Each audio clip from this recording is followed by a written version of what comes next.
7 furlongs, Betfred, Gaunt Stakes, Group 3 contest, Volterra last in. Kinross trying to anticipate the start.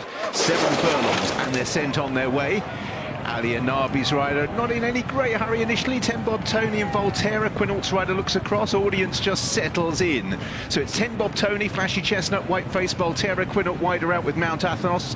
Ali Anabi takes the trail, blue and white on the inside of Audience, no closer than about 6th place early on. Ali Anabi just a bit wide round the bend there, just carrying Audience a little wider. Midfield for Tiger Bay, Spycatcher as they string out with Kukuli, Kinross, Gray's Monument and Room Service last of all. Quinault quite keen out in front, leads by a length from Volterra. Mount Athos' yellow jacket, 10 Bob Tony's big white face, Ali Anabi in blue and white. Audience, being the antisocial runner, was away from the field when winning the Lock-Inch and also trying to just move away from them here. Spycatcher and Tiger Bay behind these Kikulias, out in the lead. Quinault leads. Audience making ground up the centre of the racecourse. Volterra, Ali Anabi just on terms with the leaders. 10 Bob Tony, Mount Athos, Spycatcher and Kikuli are both trying to close. Volterra in the yellow colours, Ali Anabi flat out. Audience humoured up on the outside. Then towards the inside, Quinault. Kinross is making ground amongst horses. Then Spycatcher as they make their way down with a furlong and a half to run. Volterra trying to hold them off. Kinross running a mighty race. 10 Bob Tony, Ali Anabi, Audience, Room Service and Kikuli on the near side staying on as well. 10 Bob Tony, Kinross, Volterra, Room Service for the shock right down the outside. 10 Bob Tony and Kinross go on. Kinross digging in at 10 Bob Tony. 10 Bob Tony just, I think, from Kinross, Volterra, Room Service, Spycatcher, Audience, Kikuli, Ali Anabi, and then behind those Tiger Bay, Gray's Monument, Quinault and Mount Athos. Think it's continued to be Ed Walker's day. It's not much in it, but always just felt 10 Bob Tony was holding on and has done so. He won by about a head or so. Has beaten Kinross, who makes a fine return. Volterra just a bit close to a strong pace, travelled well and has finished in 3rd place. 10 Bob Tony will make it 3 on the day.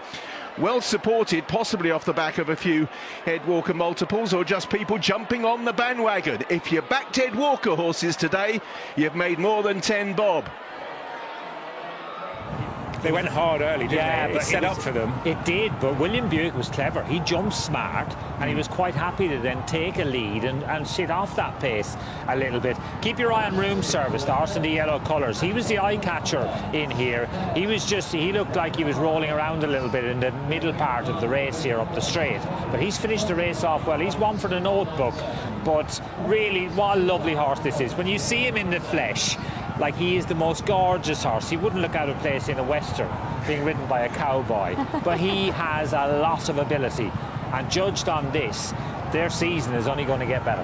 Yeah, no cowboy on him this afternoon. I think William Buick, we weren't going home without him having a winner on ITV, were we? But you may have just heard the bing bong. We will look at a head-on in a few moments' time. We're going to hear from William Buick first, but we will look at what the stewards will be looking into. We'll find out from William Buick, the winning rider, what he made of it. Yeah, well, just hearing the stewards' inquiry siren going off, was that involving you? I think I just heard the first and second, so yeah, I need to see it, to be honest. It's a ding-dong battle between myself and Ross and Kinross, so there was no contact. This fella just kept grinding out. He was really good. Showed some good level of form last year, and he really stuck his head out. Good performance. Yeah, the gelding seems to have been the measure of him since his last run. He's by Night of Thunder, the same sire as Estrange. He's a bit more similar to what we expect of Night of Thunder than Estrange, but he's a really lovely horse, and he has entries in the Queen Anne and in the Royal Hunt Cup at Royal Ascot. Yeah, I mean, obviously that's not too far away, so look, next step I wouldn't be so sure. Ed's horses are flying, and I feel like this fella, he's got more to come. You know, I really liked how he did it there. It wasn't made easy for him. First term, there was a bit of scrimmaging, and he got himself in a good spot. So, no, credit to those. Well done, Will.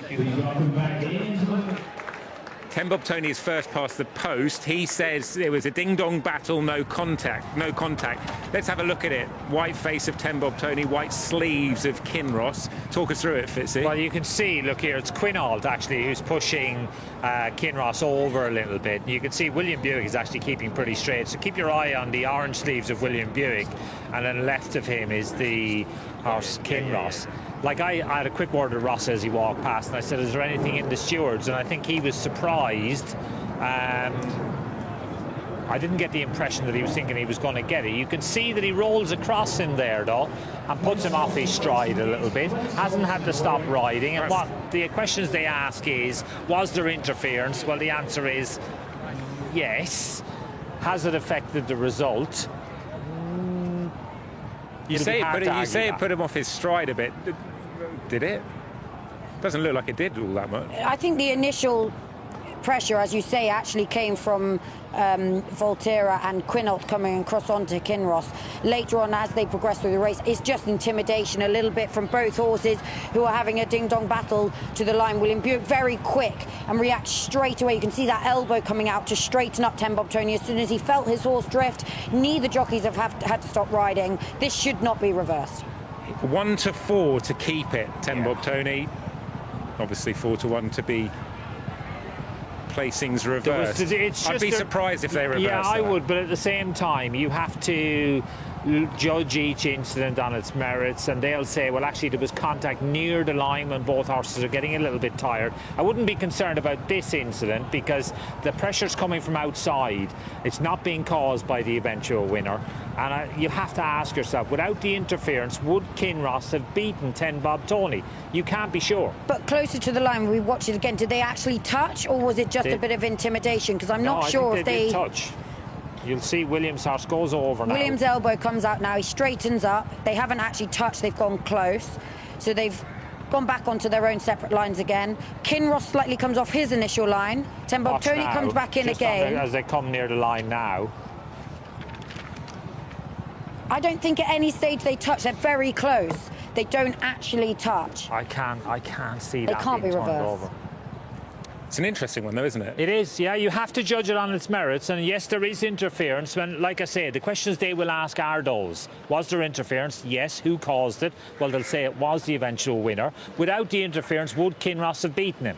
That's the question they'll be asking in there. Well, let's have a listen to this. When Mr. Ryan came over to see me, I came over when Kinross had shifted in to me. As you can see here in a minute, I'm on the right-hand drive, then I switch. I don't hit my horse, keep the momentum going. It is, you can visually see it is a shift. It's very, very minute. I've got no further questions.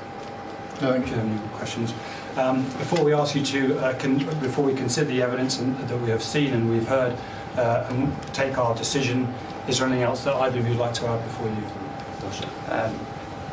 Just I was running at him late on and in 50 yards covering a small bit more extra ground. It's only heading the difference. So. Thank you. If you could just wait out, sorry. Thank you. So the jockeys have made their case. It is a shift according to William Buick, but it is minute. Yeah, but I think Ross O'Ryan was saying, look, I was definitely impeded. I was definitely Well, impeded. he's gonna say I was that, running yeah. on really strongly. And it's a bit that, it's that old adage, you know, of a player diving for a penalty. If he gets it, he's a hero. If he doesn't, well, never mind.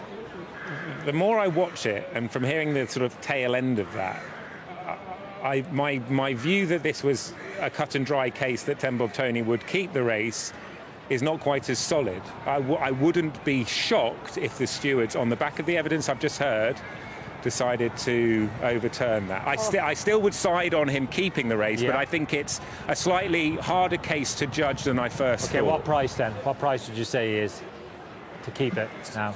2's on, I would make it. Yeah, I think that's probably fair. I think 1-4 was probably... I wouldn't mind knowing what the price is now, actually. Here we go. Well, we're going to find out the result. See if the 2-2's on lands.